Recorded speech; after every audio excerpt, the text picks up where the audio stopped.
Oi, pessoal. Boa tarde. Espero que estejam todos bem. Obrigada pela participação. Eu sou a Lorena Hackak, juntamente com a Solange Gonçalves, somos as coordenadoras do Grupo de Estudos em Economia da Família e do Gênero, GEFAM. Esse webinar será dividido em duas partes. A primeira, uma apresentação da nossa convidada e depois abriremos para perguntas e respostas.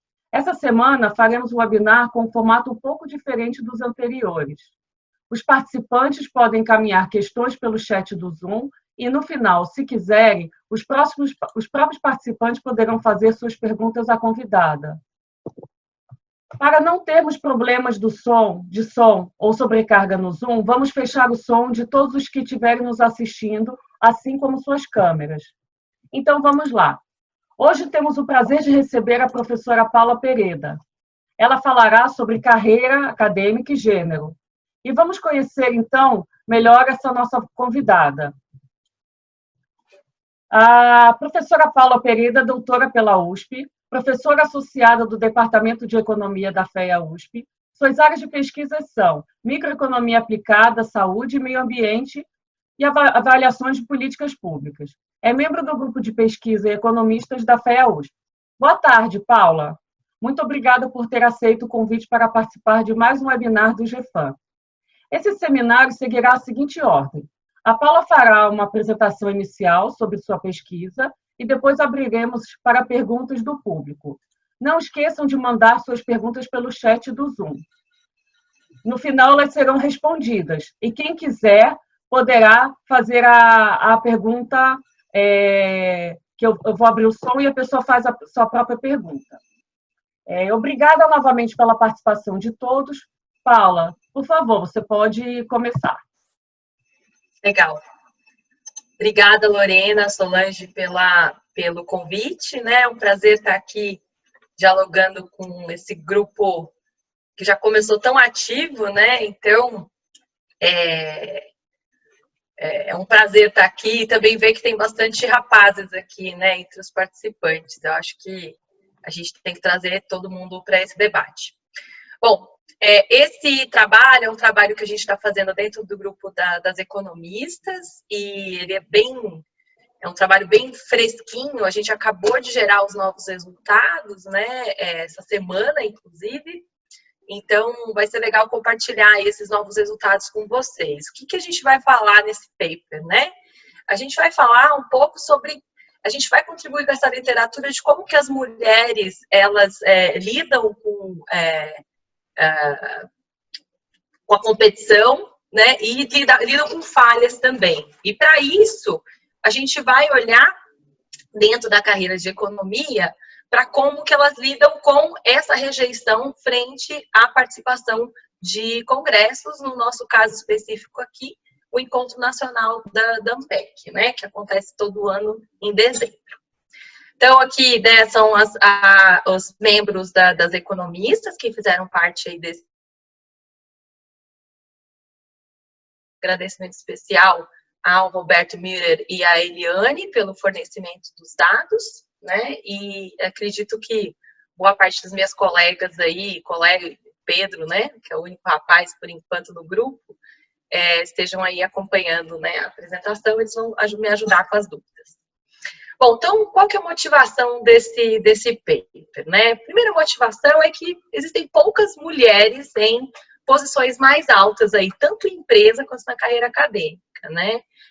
Se a gente for olhar, por exemplo, os dados das empresas, né, das 500 empresas do Standard & Poor's, enquanto as mulheres, elas são 45% de toda a força de trabalho, né, dessas empresas, só 27% ocupam posições aí mais seniors e só 5% atingem a posição de presidência, né, de CEO dessas empresas. E o que a gente observa na carreira acadêmica de economia é algo bem parecido, embora até a participação, né, na mão de obra aí de professores seja ainda mais baixo, né? Então, a gente tem 25% aí no total de professoras assistentes, 22% de professoras associadas, 12% das titulares e 14% de pesquisadoras aí que recebem a Bolsa Produtividade do CNPq nos seus mais altos níveis, né? Então, a gente tem um panorama bastante parecido aí com o que a gente observa em outras posições do mercado de trabalho. E por que a gente discute, então, a participação das mulheres nessa carreira, né? Primeiro, um ponto importante é que as mulheres, elas tomam decisões diferentes quando elas estão em altas posições, né? Então, tem algumas evidências mostrando, por exemplo, na Índia, em que tem alguns conselhos que você tem uma obrigatoriedade de ter mulher, né? E a Esther Duflo, que inclusive foi a última ganhadora do Prêmio Nobel, né? No último Prêmio Nobel de Economia, eles mostram que, num experimento, que as mulheres, elas tendem a tomar decisão de política pública, enquanto gestoras públicas, que favorecem muito mais as suas preferências, né? E, em geral, ligadas, por exemplo, à qualidade da água, ao acesso, né, a rodovias. E tem outros estudos também que mostram essa mesma preocupação das mulheres, por exemplo, com relação ao meio ambiente, né? Então, empresas lideradas por mulheres, por exemplo, elas recebem menos multas do IBAMA, então você tem uma preocupação maior com o meio ambiente. E também um pouco nessa linha, a gente até, né, tem algumas evidências no próprio...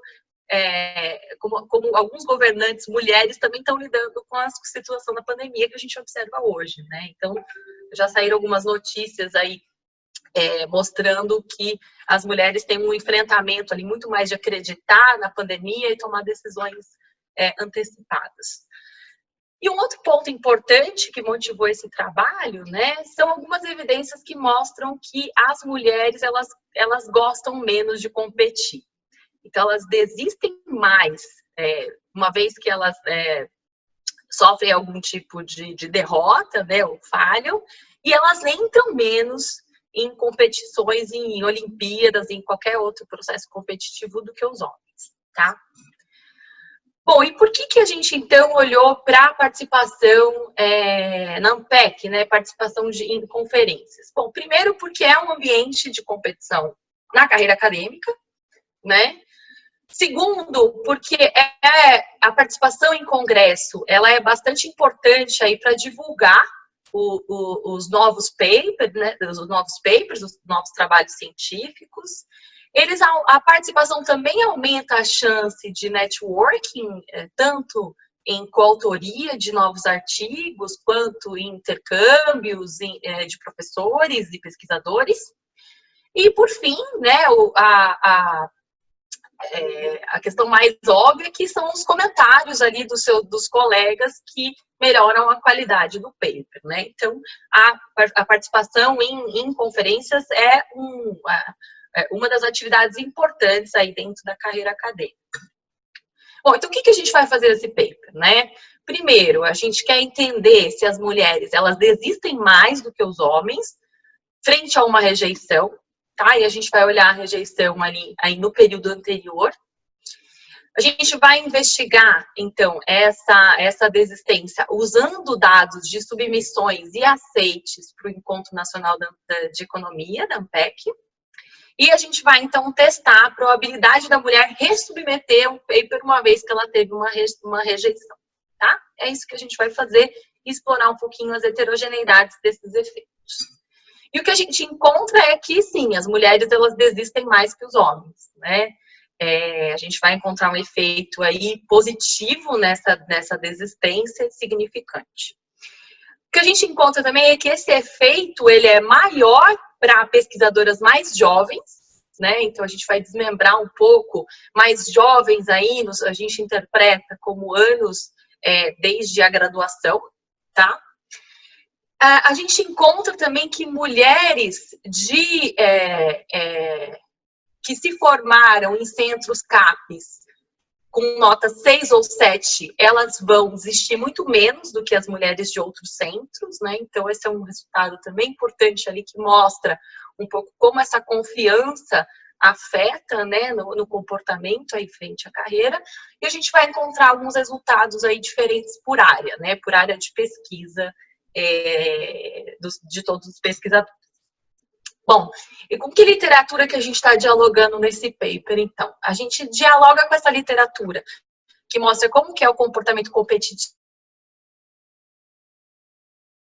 A gente tem alguma evidência experimental dizendo que as mulheres, elas preferem sempre cooperar a competir, e elas têm ainda preferem, e se for para competir, elas preferem competir com mulheres e não com homens, né? Tem uma literatura também que fala das diferenças culturais, então tem esse paper para a Índia que mostra que as meninas que cresceram em sociedades mais matriarcais, né, do que patriarcais, elas também estão dispostas a competir mais do que os homens, né, em termos relativos.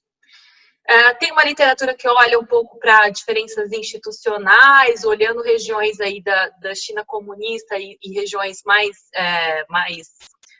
de mercado, e mostram que as meninas na região comunista, elas tendem a competir mais do que as meninas em regiões mais de mercado. E essa questão que eu comentei com vocês, né, de gênero, sim, as mulheres preferem competir contra mulheres, tá? Até acabou, né, mas tiveram uma série de seminários de Gender Economics, dos papers que estavam no job market americano, e tiveram uns papers também que trouxeram aí, não foram publicados ainda, mas que estão contribuindo com essa literatura. Outra literatura que a gente dialoga nesse paper, então, é como as mulheres, elas reagem a falhas, né, a derrotas, tá? Então, tem esse paper aí para a Holanda que mostra que as mulheres, elas têm uma probabilidade menor de competir numa Olimpíada de Matemática, uma vez que elas já perderam no passado, né? Então, sempre com relação aos homens, esses resultados. E também tem esse outro paper para os Estados Unidos que mostram que as mulheres, elas performam melhor quando a nota é composta por várias atividades do que os homens, né? Que é para a Universidade de Kentucky, se eu não me engano. E, por fim, né, a gente também se relaciona aí com a literatura que fala sobre participação em congressos, né? Então, tem esse paper que olha para a representação de mulheres no Summer Institute do NBR, que é super concorrido. Então, embora a participação das mulheres, né, tenha crescido ao longo do tempo, você ainda observa, né, muita heterogeneidade de área, né, e uma concentração muito mais, por exemplo, de homens em áreas como finanças e macro, e de mulheres em micro aplicada.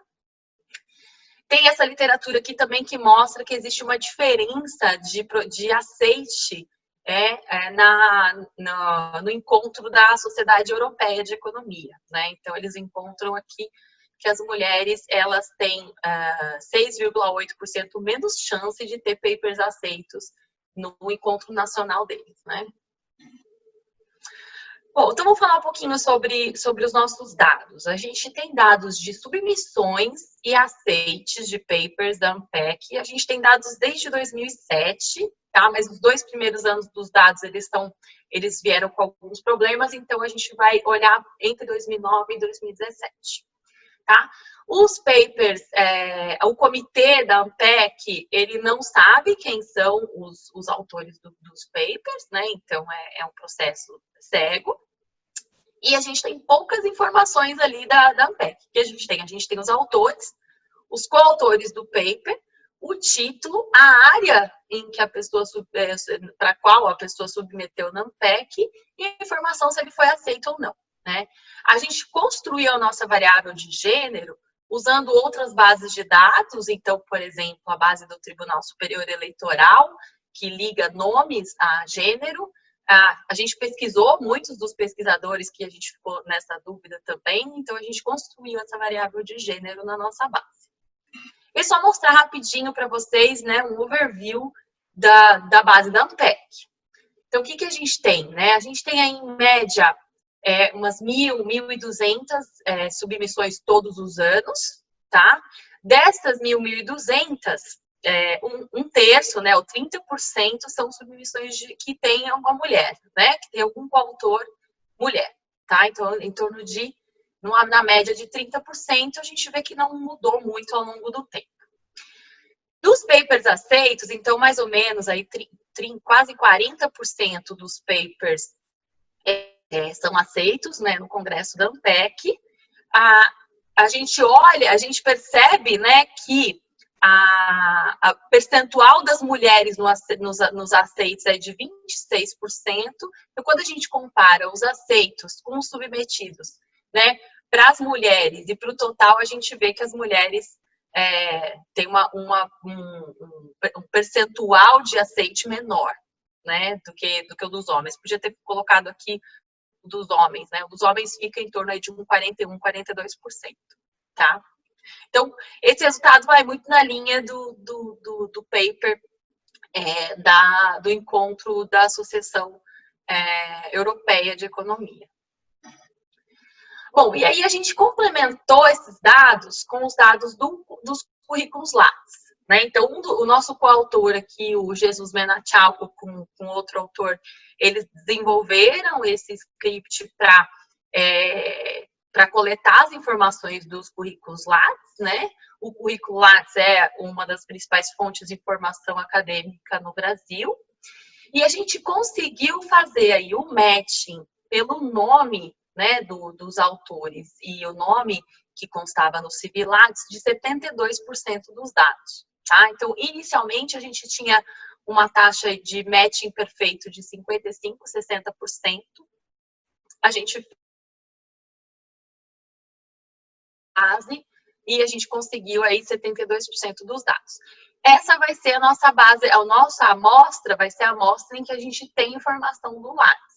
E eu vou mostrar para vocês que ela é muito parecida com a amostra total, né? Que realmente quem ficou de fora, assim, a gente tem muita confiança em dizer que são algumas aleatoriedades que fizeram com que isso aconteça, seja porque seja um nome muito comum, tem a questão de ter alguns pesquisadores internacionais, que é um percentual bem pequeno, né, do encontro da ANPEC.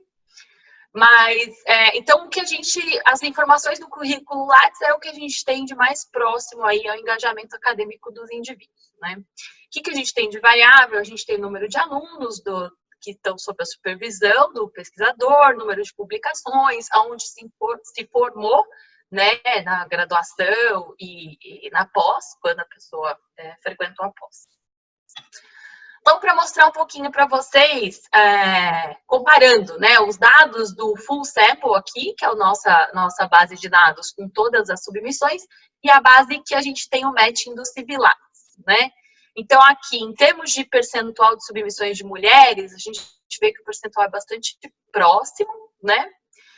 Em termos dos aceites, também, né? Então, 26,05, que foi aquele número que eu mostrei inicialmente para vocês, a gente tem 26,15 na base com o CV Lattes. O percentual de aceite das submissões das mulheres também é muito parecido, né? Aonde a gente descola um pouquinho mais essa taxa aqui dos homens que desistem, do total que desiste, mas o das mulheres é bem parecido, tá? Então, tem outra figurinha aqui. Quando a gente olha por área, né? Então, aqui, novamente, né? A gente tem para o total da amostra e para as mulheres. E aqui a nossa amostra completa é a amostra com o Lattes. Quando a gente olha, por exemplo, né, nas submissões desculpa, aqui são os aceites. De HPE, a gente tem 12,65 na amostra total e 12,66 na nossa amostra do Lattes.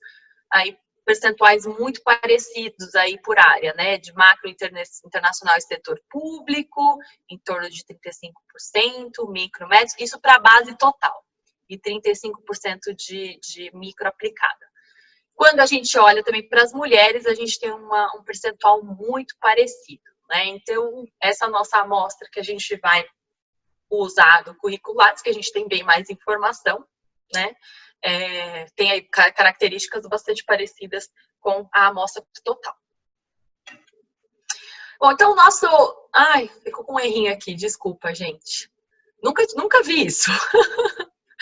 O que é o nosso modelo? Vai ser um modelo em painel, bastante simples, né? Em que a nossa variável dependente aqui vai ser uma variável que vai ser se a mulher desistiu.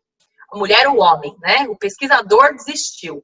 Então, ela vai ser 1 quando a pessoa, ela submeteu no ano anterior e teve um rejeite. E ela não submeteu no ano seguinte, tá? A gente vai ter aqui efeito fixo de indivíduo, efeito fixo de ano. E aqui é uma matriz X de controles, né? Que vão ser os controles que vêm da informação dos lattes, tá? Então, a gente tem algumas variáveis de experiência, de publicação. E as nossas variáveis principais aqui é se teve o rejeite em T-1, né? Então, a desistência em T, se teve um rejeite em T-1, e essa variável interagida com a dummy de mulher, tá? Bom, esse é o nosso resultado principal, né? Daquela especificação que eu mostrei para vocês. Então, a nossa coluna 4 aqui é a coluna que tem todos os controles e todos os efeitos fixos. E o que a gente observa é que, uma vez que você teve um rejeite, né? Esse daqui seria o coeficiente para os homens, né? Uma vez que você tem um rejeite, aumenta a chance de você desistir bastante. E a diferença, né, então, das mulheres, o efeito das mulheres vai ser a soma desses dois, né?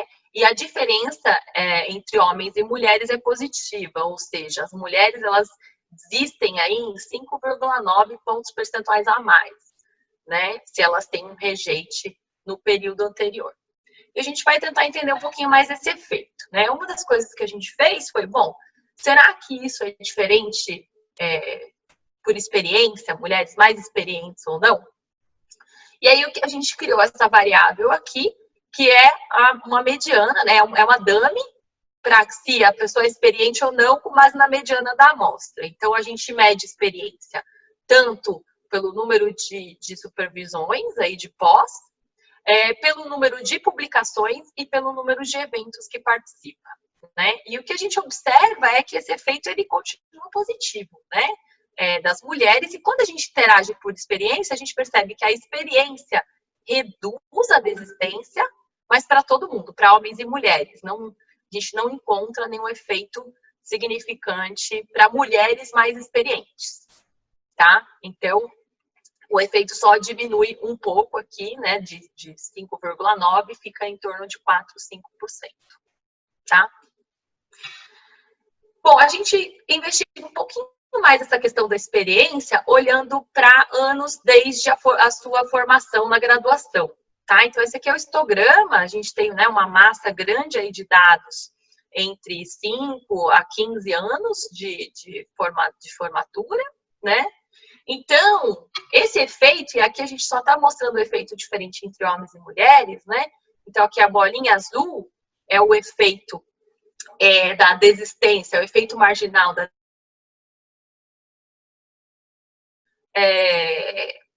para cada grupo aqui de indivíduos que tenham esses anos desde a formação. E o que a gente observa, né? Bom, primeiro, a gente tem um formato de U aqui, né? Então, os mais jovens desistem mais, isso vai reduzindo com o tempo, e a partir do momento que você já está há mais tempo na carreira, você acaba desistindo mais frente a uma rejeição. Outra questão importante é essa diferença entre os homens e mulheres, né? Então, os homens, eles têm aí sempre uma desistência um pouco menor, mas essa diferença só é estatisticamente significante aqui para menos anos de graduação, né? Até 10, 12 anos de graduação. Esses aqui são os intervalos de confiança de 95%, né? O que nos dá a entender de que embora, né, as mulheres sempre desistam mais, essa diferença ela é estatisticamente significante aqui para o começo da carreira, né? Ó, a gente fez uma heterogeneidade também por área, né, por área da ANPEC, e aqui o que a gente observa, né, é que eu vou olhar só essa segunda coluna aqui, que essa segunda coluna a gente coloca os controles de experiência que a gente viu que são importantes, né? Então, quando a gente olha por área, a gente percebe que existe, né, uma chance maior aí de desistência na área de microaplicada e HPE, né, e bem menos aqui nas áreas de macro e finanças, que são essas áreas que têm uma predominância menor de mulheres, né? Tem uma literatura que já mostra, e um desses papers apresentados até nesse seminário de Gender Economics, que mostra que quando você tem uma competição ainda maior com homens e áreas muito dominadas por homens, as mulheres que enfrentam, né, esse tipo de dificuldade, elas também são mais competitivas. Então, os nossos resultados vão um pouquinho mais nessa linha, né? Outra heterogeneidade que a gente fez aqui foi com relação à nota da CAPES, do centro em que a pessoa se formou na graduação, tá? Então, esse aqui é o nosso resultado principal, se vocês lembrarem, né, do efeito de 5,9 pontos percentuais a mais de desistência das mulheres. O que a gente observa é que quando a gente, então, controla ou cruza com a nota da CAPES, né, esse efeito é ainda maior. Então, o que é o efeito base aqui? O efeito base é o efeito dos centros que tem nota 3 na CAPES, né? Que é a nota mais baixa na CAPES, do centro de pós-graduação. Então, essa desistência ela é bastante alta para os centros 3. Quando a gente olha para os centros 4 e 5, não existe diferença estatisticamente significante para o centro 3. Agora, quando a gente olha para os centros 6 e 7, esse sinal é quase que revertido, né? Então, assim, as mulheres que se formam em centros 6 e 7, elas têm a mesma chance de desistir que o homem, tá? E aí a gente olhou aqui, vocês, só para dar uma olhada, esses resultados, eles são estatisticamente significantes, é só a 5%, né? Quando a gente olha aqui o intervalo de confiança de 95%, a gente percebe, né, essa desistência maior, em média, para as mulheres que se formam em centros 3, 4 e 5, em comparação com os homens, né, que se formam nesses mesmos centros, e esse sinal é revertido, né, não existe diferença de gênero aqui, apesar que esses efeitos não foram estatisticamente significantes aqui no intervalo de confiança. E, por fim, a gente faz só uma robustez olhando para acúmulo de desistências, né? Então, aqui, a única coisa que a gente observa, né, é que se você tem uma rejeição em T-1 e em T-2, a tua chance de desistir é maior, né? A das mulheres é um pouquinho maior aqui, mas não foi estatisticamente significante, tá? E aí a gente observa, a gente só consegue observar aqui que reiteradas rejeições, elas ampliam, né, essa probabilidade de rejeição, mas que não tem diferença de gênero. Aqui pode ser uma questão também de amostra, que a gente tenha menos observações, então por isso que, embora, né, o resultado ele dê na direção correta, a gente não teve, ele não foi estatisticamente significante, porque a variância foi um pouco mais alta. Bom, então é isso, assim, em linhas gerais, o que a gente observa é que as mulheres, elas desistem mais do que os homens, né, e esse efeito, ele é mais forte para as pesquisadoras mais jovens, né, as mulheres que se graduam aí em centros 6 ou 7 na CAPES, elas desistem menos, ou elas desistem igualmente aos homens, o que pode ser, né, um sinal, algo que dialoga aí com essa literatura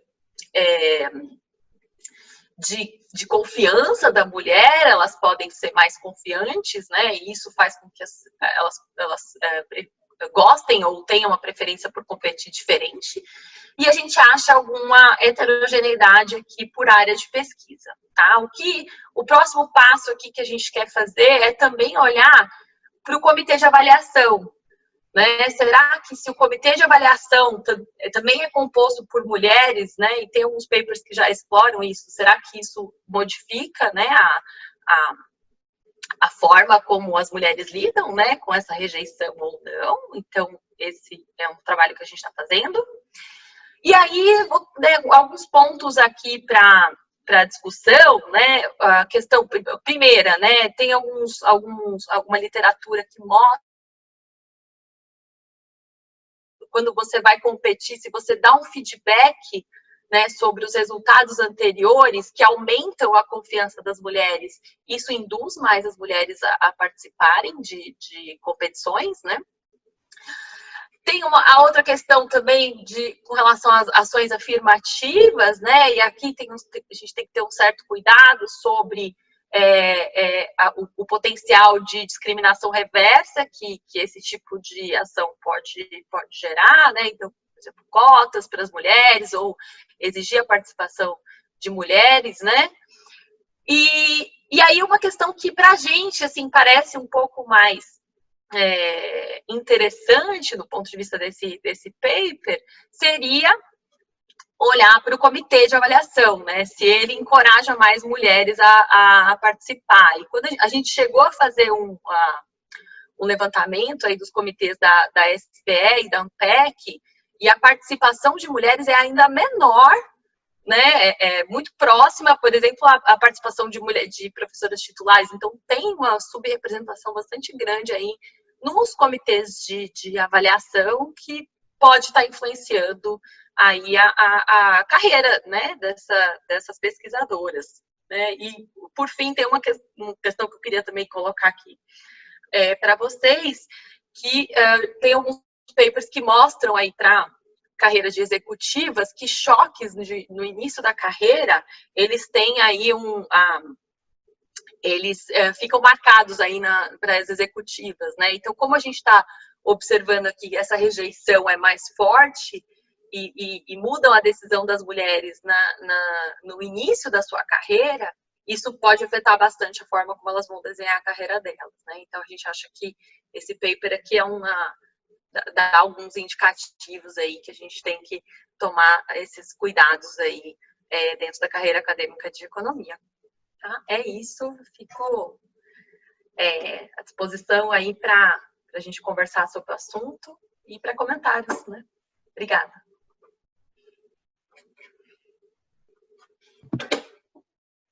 Obrigada, Paula. Excelente apresentação, como sempre, né? Então, eu já vi que tem várias perguntas aí no chat. A Solange você abre, Solange, o microfone para quem quiser fazer para sua pergunta, mas antes eu vou furar a fila e vou fazer uma pergunta. Sim. É o seguinte, Paula, será que os resultados da pesquisa seriam os mesmos se comparássemos as submissões para a ANPEC com as submissões para a SBE, já que uma é blind e a outra não? É difícil te responder isso sem ter os dados, né? Mas até assim, não só, eu acho que as diferenças da ANPEC e da SBE não são só a forma como os papers são escolhidos, né? Elas são encontros bastante diferentes, né? E se eu me lembro bem, a gente tem alguns levantamentos aí dos aceites da SBE e da ANPEC, a subrepresentação de mulheres na SBE é ainda mais forte do que na ANPEC. Então, muito difícil falar sem ter os dados, né? Mas a minha suspeita diria que esses resultados seriam ainda maiores olhando os dados da SBE, assim, por conhecer a estrutura do encontro, né? Agora, a gente chegou a pedir esses dados, mas a gente não conseguiu os dados completos. Ah, tá. Ok. Eu olho aqui o chat, como é que vocês preferem fazer? Vamos ver. Acho. A gente vai tentar ver se o pessoal quer fazer a pergunta, Paula. A primeira é a Anelisa. Posso destravar o seu microfone aqui, Anelisa, e você coloca a sua pergunta, só para a gente tornar dinâmico.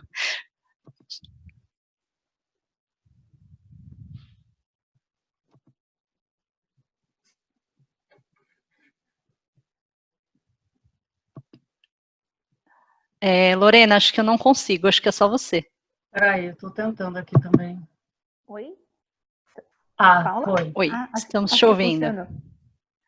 Paula, parabéns pela apresentação. Oi, Ana, tudo bem? Talvez um pouco na linha do que a Cíntia perguntou também.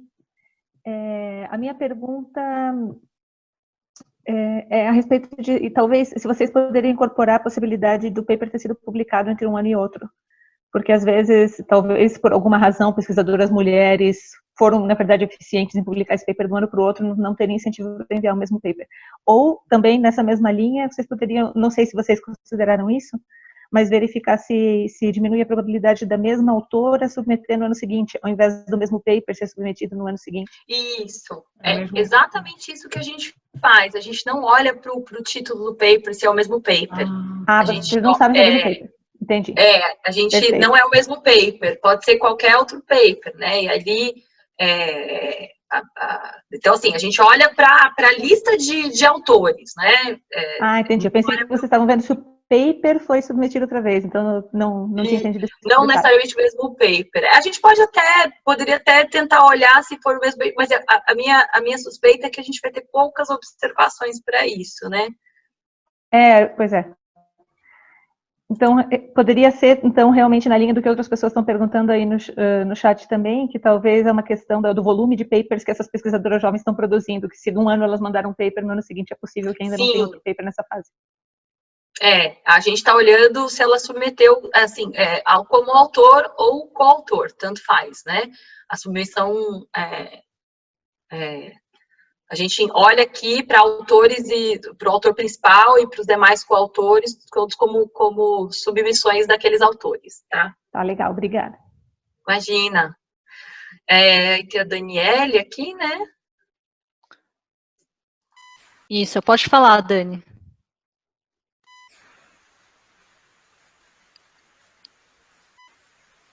Daniele?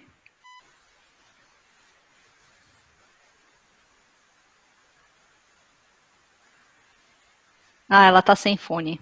Então eu vou ler a pergunta dela, Paula. Paula, talvez eu não tenha entendido, mas como captar a coautoria com homens ou com mulheres? Isso poderia influenciar? Acho que poderia, é uma boa pergunta, viu, Dani? Eu acho que uma robustez que a gente pode fazer também é olhar, por exemplo, se o ano seguinte essa mulher ela vai com o coautor homem, né? Para talvez aumentar as chances. A gente não olhou para isso, a gente só olhou assim. Então, se a pessoa submeteu, né, um paper para Ampec, seja né, com qualquer coautoria, qualquer paper é considerado como submetido e aceito em sequência. Mas eu acho que talvez olhar para essa composição, como você está colocando, pode ser interessante, viu? Obrigada pelo ponto.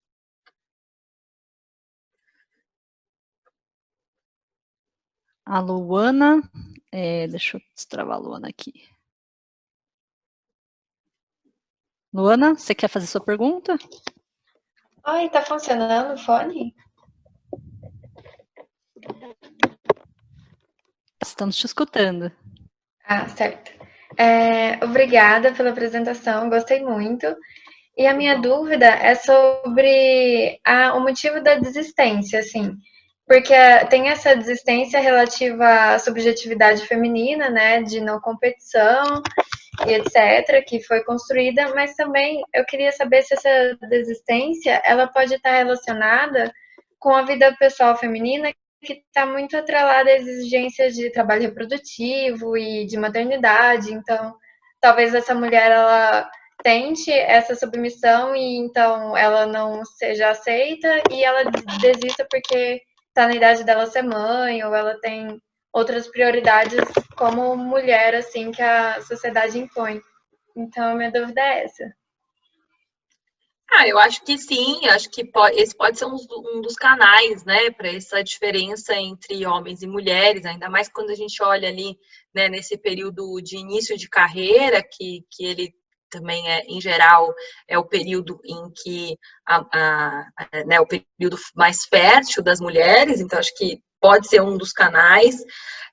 Aquele paper que eu comentei com vocês sobre a escalada das executivas, né, da Standard & Poor's, tem esse paper da Suécia, que acompanha aí por 20 anos todos os formados em engenharia, administração da Suécia.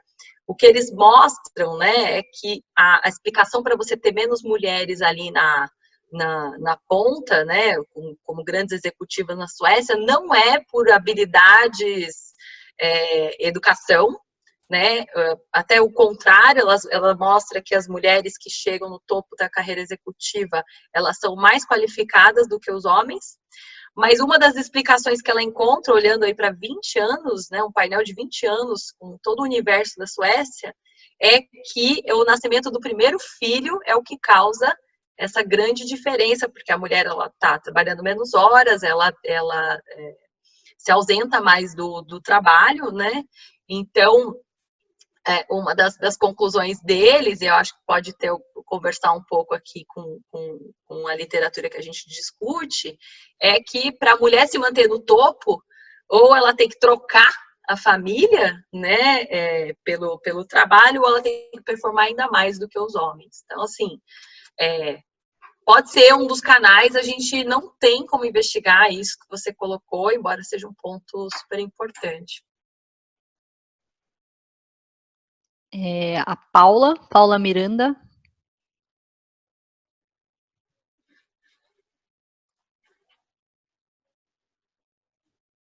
Acho que ela está sem microfone. Destravei aqui. Não foi. Bom, então eu vou fazer a pergunta aqui, só voltar. Paula, você usa a nota da CAPES do centro onde os pesquisadores fizeram a sua graduação ou pós-graduação e a nota do centro onde os pesquisadores trabalham? Penso que pesquisadores e pesquisadoras em centro com notas maiores, portanto mais competitivos, podem se sentir obrigados a não desistir. Tá, legal, obrigada. Agora ela abriu. Tá, a gente... Quer fazer, Paula? Desculpa, é porque eu tô com muito barulho, eu tô competindo com uma reunião do meu marido, então, machismo institucional, ele fala muito alto. Tudo bem, acho que eu coloquei a pergunta. Mas não, tudo bem, tá clara a pergunta. A gente usou o centro onde os pesquisadores fizeram a graduação, tá? Por quê? Porque eu até vou pedir para a Liz, que trabalha com a gente, que também está aí, se qualquer coisa complementar a minha fala. A gente não tinha, a gente é muito missing na informação do centro de pós-graduação, né?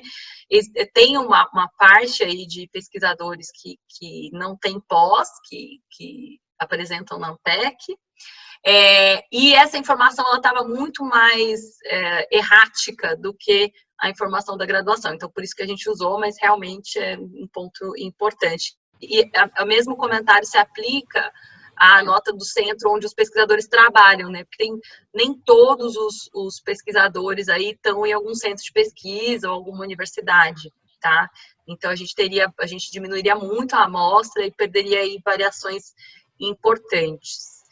E aí, por fim, a última parte da sua pergunta, né, que pesquisadores com centros maiores podem ser mais competitivos e se sentir obrigados a não desistir, com certeza, né, pode ser um desses pontos, mas a gente não consegue testar isso, né, a gente só olha para a graduação, né, então a gente está olhando para os pesquisadores e pesquisadoras, né, que fizeram graduação nesses centros que são melhor ou pior ranqueados dentro da Ampec.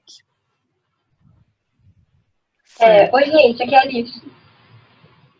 Só para complementar. Alice. Pode falar, Alice. Eu acho que daria para a gente usar ao motivo da pesquisador da pós-graduação, acho que essa informação até que está bem preenchida, mas são bem menos pessoas também. Mas seria interessante. A instituição onde a pessoa trabalha é bem mais difícil porque é uma informação que é livre e ela está muito padronizada. Então, tem bastante coisa que a gente não consegue pôr em padrão para ver qual centro que é ou qual a nossa casa de centro. Aí foi por isso que a gente não usou. Mas a gente pode fazer, gente. É isso. Obrigada, Alice. A Laura tinha colocado que ela tem uma dúvida relacionada da Luana. Colocar, Laura? Sim, deixa eu ouvir também. Parabéns, Paulo, excelente trabalho, acho que seus dados estão super robustos, com certeza tem muita coisa aí acontecendo.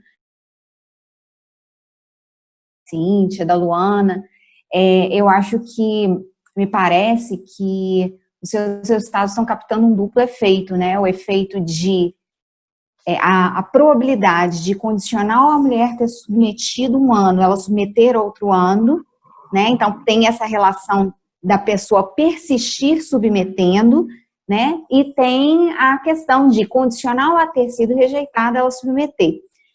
Então, eu queria colocar uma sugestão, e a gente sabe, né, que a chance das mulheres saírem da carreira acadêmica, tem toda essa discussão, né, da probabilidade de mulher sair da graduação para o mestrado e tal, e a gente vê que o seu efeito é muito concentrado ali no início da carreira, né?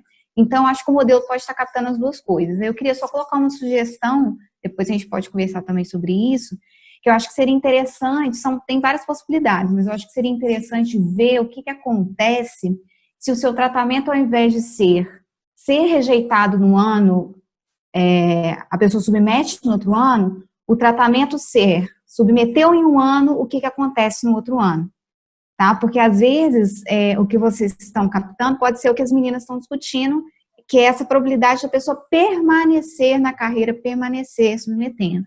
Então, acho que seria legal... Gente, vocês estão me ouvindo então, né? Tá, obrigada.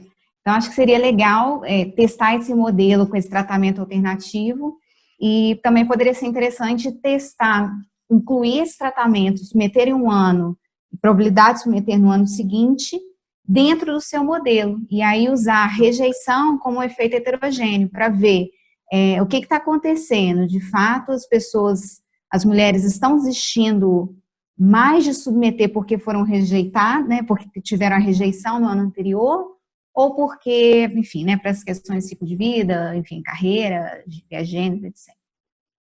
Espero que tenha sido útil.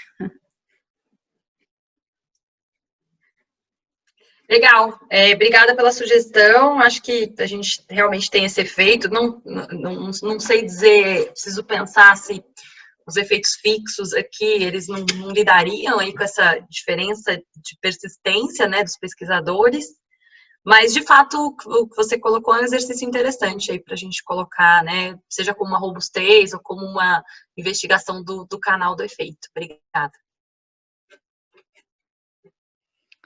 A Cíntia tinha feito, acho que uma pergunta relacionada, mas eu vou abrir aqui para ela quer fazer mais algum comentário. Cíntia? Oi, Paula, parabéns pelo trabalho. Mas na linha, na verdade, do que a Ana já comentou, a Laura também, eu acho que a gente vai acabar sendo repetitiva, né? Se a gente continuar nesse caminho. Acho que não precisa, não. Obrigada, gente. Obrigada, Cíntia. E aí tem mais uma pergunta da Larissa e tem essa da Ana, que acho que é relacionada a da Larissa. Deixa eu abrir para ela aqui. Oi, pessoal. Primeiro queria agradecer. Larissa, acho que está aberta. Acho que ela... Opa. Dá para ouvir, dá para ouvir. Uhum. Queria agradecer ao pessoal do GFAM por terem organizado esses momentos. Está sendo muito rico ouvir todas essas pesquisas que estão sendo feitas e gostei muito de conhecer essa pesquisa de hoje. Parabéns, Paula, parabéns para o time todo que está trabalhando. Fiquei com uma curiosidade, que foi se vocês tentaram interagir, então, a idade com a nota CAPES, para ver se esse efeito idade ele é consistente para qualquer classificação, avaliação, né, do centro, ou se talvez essa avaliação do centro, um centro melhor, ele consiga mitigar o efeito idade, ou até mesmo exacerbar, no caso de um CAPES baixo, pesquisadora jovem.